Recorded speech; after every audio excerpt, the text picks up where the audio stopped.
તો નમસ્કાર ખેડૂત મિત્રો, શક્તિ ફાર્મિંગ એન્ડ એગ્રીકલ્ચર ચેનલમાં આપનું સ્વાગત છે ને હું છું રાજેશભાઈ.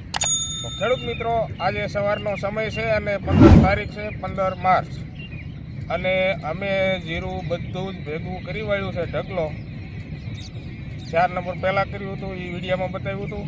પછી નિધિ સાઇન અને ત્યાર પછી બ્લોક નંબર 2નું આદેશ 5. તો ત્રણેય જાતના જીરા એક જ સાથે અમે ભેગું કર્યું છે, પણ થોડુંક તમને અલગ પડશે એ રીતનો ઢગલો દેખાશે.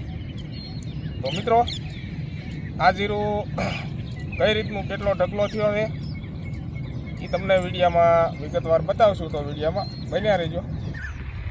તો મિત્રો, આવી રીતનું નીતિ સાઈન જીરું ભેગું કરી રહ્યા છે ઢગલો પાથરાનો, અને 4 નંબરનો ઢગલો હતો એની બાજુમાં જ પડખે નાખી રહ્યા છે. અને શરૂઆત કરી છે નિધિ સાઈન જીરું પાથરા ભેગા કરવાની. તો મિત્રો, આવી રીતના પાથરા થયા છે. પાથરામાં થોડાક ઘાટા થયા છે, કારણ કે આમાં છોડ સારા હતા અને ક્યારા પણ ભરસક ભરાઈ ગયેલા હતા.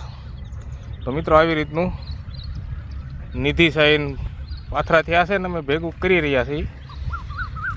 આ બાજુથી થઈ ગયું છે, એટલે કે અડધું થઈ ગયું છે ભેગું, અને અડધું હજી આ બાકી છે. ને આવી રીતના પાથરા છે. જે ઘાસચારાનો લીલું રહ્યું એની બાજુમાં જ નિધિ સાઈન હતું. એ જ આ નિધિ સાઈન મેં નંદીકાંઠા સાઈડનું વાવેતર હતું નિધિ સાઈનનું, અને પાથરા ભેગા કરી રહ્યા છે આવી રીતના ઢગલામાં. તો મિત્રો, બધું જ ભેગું થઈ જાય ત્યારે આગળ વિડીયોમાં બતાવશું કે આનો આટલો ઢગલો થયો ને એ પછી ઠેસરમાં જ્યારે ઓરવી ત્યારે અમે આ પાથરા ઓરવી ત્યારે એનો અંદાજ રાખશું કે નિધિ સાઈનનો ઉતારો કેટલો આવ્યો એમ. તો મિત્રો, આવી રીતનું આજે સામું દેખાય બે ભારી પડી છે, એ છે આદેશ 5નું. અને આવી રીતનું આમ ઢગલો પકતો ઘણો છે, 25 ફૂટ લંબાઈ છે ઢગલાની, અને સામે જે દેખાય એ 10-12 ફૂટ જેટલી પહોળાઈ છે. અને આ જે વસે છે આ છે નિધિ સાઈન, એની પણ લંબાઈ ઢગલાની 25 ફૂટ, અને આવી રીતનું સામે જે દેખાય નીચે એ 10-12 ફૂટ જેટલી પહોળાઈ છે.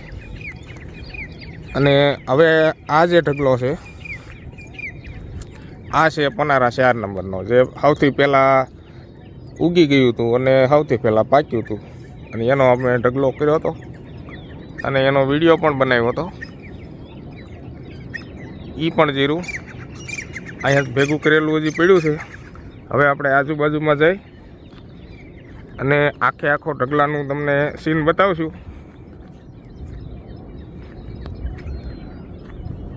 તો આ જે ઢગલો છે આ 4 નંબર છે, અને આ તમે જોઈ રહ્યા છો આખા ઢગલાનું જગ્યા 25 ફૂટ જેટલી છે.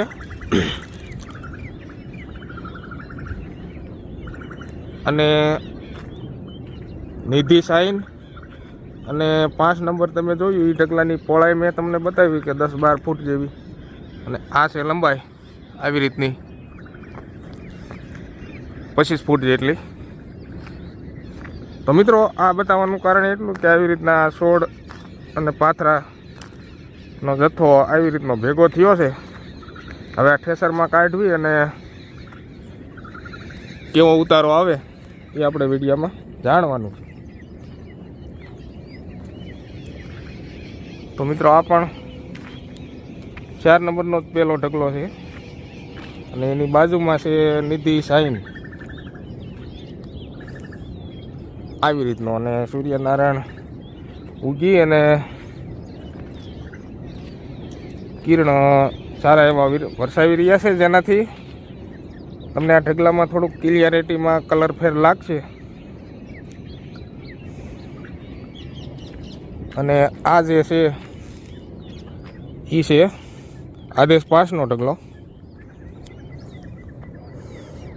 અને એની બાજુમાં નિધિ સાઈન, અને હજી એની બાજુમાં છેલ્લે પનારા 4 નંબર.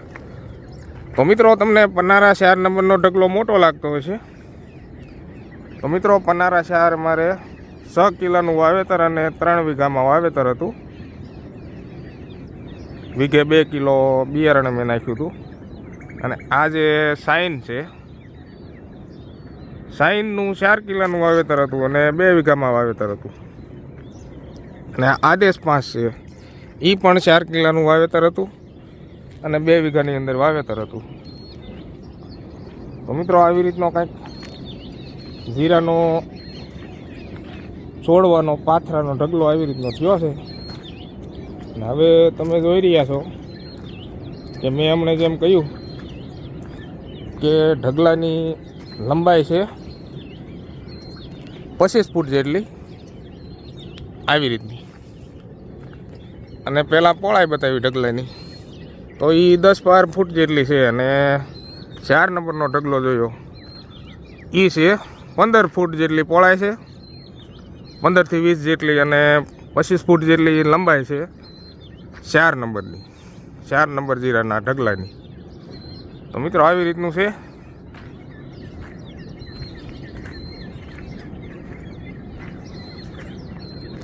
આવી રીતનું. તો મિત્રો આને થ્રેસરમાં કાઢવાનું છે આજે, પણ થ્રેસરમાં જીરું નીકળે એ વિડીયો અલગ બનશે. એ આની પછીના વિડીયોમાં આવશે. થ્રેસરમાં જીરું નીકળે અને કેટલું નીકળે, કેટલો ઉતારો આવે. એ જે આ 5 નંબર છે, એ આ ઢગલો પૂરો થઈ જાય અને પછી આપણે જીરુંનો દાણો જોવાનો, કેટલો જથ્થામાં જીરું નીકળ્યું, એનાથી આપણે અંદાજ લગાડવાનો છે કેટલો ઉતારો આવ્યો એ. અને બાજુમાં જે આ સાઈન છે, એ સાઈનના જીરાના છોડ નીકળી જાય થ્રેસરમાં, અને એમાંથી કેટલું જીરુંનો જથ્થો નીકળ્યો દાણાનો, એનો પણ આપણે અંદાજ લગાવી અને ઉતારો નક્કી કરવાનો છે કે કયું વધારે સારું ઉતરે, એ આપણે જોવાનું છે વિડીયામાં. તો મિત્રો થ્રેસરનો વિડીયો પણ, થ્રેસરમાં જીરું કાઢવી, એ પણ અમારો વિડીયો જોઈ લેજો. આવી રીતના ઢગલાની અંદર અંતરો રાખ્યો છે. જેમ કે આ જે હોરો ખાસો દેખાય ત્યાં સુધી આ નિધિ સાઈન છે, અને એટલા છોડ ને પાથરા અમે થ્રેસરમાં ઓરી દેવું, એટલે જીરુંના દાણાનો જથ્થો અમે જોઈ લઈશું કે આટલું જીરું ને આટલા મણ જેવું આ છે. એ ઉપરથી આપણે નક્કી કરવાનું છે કે કેવો ઉતારો આવે એમ. તો મિત્રો ત્રણેય જાતના જીરાના ઢગલાના આજુબાજુમાં આવી રીતનું અંતરો રાખ્યો છે, એટલે આપણે એ છોડ ઓરવી એટલે નક્કી થઈ જાય કે આ જથ્થામાંથી આટલું નીકળ્યું. તો મિત્રો થ્રેસરનો વિડીયો પણ અમારો જોઈ લેજો. તો મિત્રો તમે જીરાનો છોડવાનો ઢગલો જોયો, એ રીતનો ઢગલો અમે કર્યો છે અને એ રીતનું જીરું ભેગું થયું છે છોડ. તો હવે એ થ્રેસરમાં કાઢશું ત્યારે એનો વિડીયો અલગથી બનાવશું અને એમાં તમને જણાવશું કે આ 5 નંબરનો ઉતારો કેટલો આવ્યો, નિધિ સાઈનનો કેટલો આવ્યો અને 4 નંબરનો કેટલો આવ્યો. તો મિત્રો એ વિડીયો અલગથી આની પછી બનશે. અને આ આપણે જીરુંનો આ છોડનો જથ્થો કેટલો ભેગો થયો, કયા કયા જીરાનો અને કઈ જાતનો, એ તમને વિડીયોમાં જણાવ્યું. તો મિત્રો આની પહેલાંના વિડીયોમાં 1-2 મિત્રો કોમેન્ટમાં પૂછતા કે તમે જમીનની અંદર દેશી ખાતર કેટલું નાખો, વીઘે કેટલી ટ્રોલી ખાતર નાખો, આવી રીતનું પૂછતા. તો એ પણ અમે જણાવી વિડીયોમાં, તો વિડીયો ધ્યાનથી સાંભળજો. તો મિત્રો અમે દેશી ખાતર જમીનની અંદર નાખીએ છીએ, પણ ઉનાળાના સમયમાં, જેમ કે જૂન મહિના પહેલાં અને વાવણી થવાનો સમય આપણે 20 થી 25 દિવસની વાર હોય ત્યારે જમીનની અંદર દેશી ખાતર અમે નાખવી છીએ. કઈ રીતે કે જમીનમાં જે મગફળીના શાહ નાખેલા હોય ને, અમે તો મગફળી વાવીએ છીએ, એટલે મગફળીના શાહમાં બધા શાહની અંદર દેશી ખાતર ટ્રેક્ટરની ટ્રોલીના ખાળીએથી ભરી દઈ અને ખાતરનો જથ્થો 1 વીઘે 2 ટ્રોલી જેટલો અમે નાખી છીએ, શાહે ચડાવી છીએ ખાળીએથી. અને ખાતર કેવું હોય તો કે ખાતરની અંદર 1 ટ્રોલી સાણની સામે 1 ટ્રોલી ટાસ, એટલે કે મોરમ ટાસ જે આવતો હોય એ ટાસ અમે નાખીએ છીએ. એ રીતનું અમારે દેશી ખાતર હોય છે. અને ત્યાર પછી વાવણી થાય એટલે મગફળી વાવી દઈએ છીએ અને ત્યાર પછી શિયાળુ મોલમાં કે શિયાળુ પીકમાં ક્યાંય પણ અમે દેશી ખાતર નથી નાખતા, કારણ કે અમારે દેશી ખાતરનો જથ્થો થોડો ઓછો હોય એટલા માટે. તો એક વર્ષની અંદર એક જ વાર આવી રીતનું ઉનાળામાં દેશી ખાતર જમીનની અંદર નાખીએ છીએ. અને આમ જોઈએ તો ખરેખર આપણે દેશી ખાતરનો જ વધારે ઉપયોગ કરવો જોઈએ, જેનાથી આપણી જમીન પણ સારી રહે અને જમીન સુધરે પણ, અને ઉત્પાદન દેશી ખાતરમાંથી જે આવે એ આપણે કેમિકલ વિલાયતી ખાતરમાં ક્યારે પણ આવવાનું નથી, ગમે એટલું નાખો તોય. કારણ કે દેશી ખાતરની અંદર તમામ પ્રકારના બેક્ટેરિયા અને તમામ તત્વો રહેલા હોય છે, જેનાથી પાક તંદુરસ્ત રહે અને કોઈ પણ તત્વ ઘટે નહીં પાકને. એ બધા જ તત્વો પૂરા પાડે છે દેશી ખાતર. અને કોઈ પણ રોગની સામે લડવાવાળા બેક્ટેરિયા, તમામ બેક્ટેરિયા દેશી ખાતરની અંદર હોય છે, જેનાથી દેશી ખાતરનું ખૂબ સારું એવું રિઝલ્ટ અને પરિણામ આપણને જોવા મળે છે. તો મિત્રો, ખરેખર દેશી ખાતરનો આપણે જેમ બને તેમ ઉપયોગ કરીએ, અને જો દેશી ખાતર આપણી પાસે ન હોય તો ગમે ત્યાંથી વેચાતું પણ લઈ અને જમીનની અંદર થોડા પ્રમાણમાં જો નાખશું તો પણ સારા એવા રિઝલ્ટ મળશે. અને જો વ્યવસ્થા હોય તો વધારે પણ નાખી શકો, 1 વીઘે 3 થી 4 ટ્રોલી પણ નાખી શકો. પણ દેશી ખાતર નાખ્યા પછી જમીનની અંદર બરાબરનું મિક્સ થઈ જવું જોઈએ.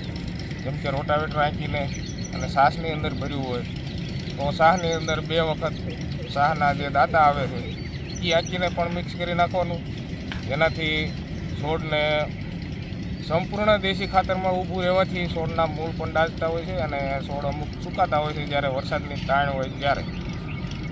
તો મિત્રો, દેશી ખાતર આપણે કઈ રીતે સારું બનાવવું એના પણ અમે વિડીયા બનાવશું, તો અમારે આ વિડીયા જોતા રહેજો આવનારા સમયમાં.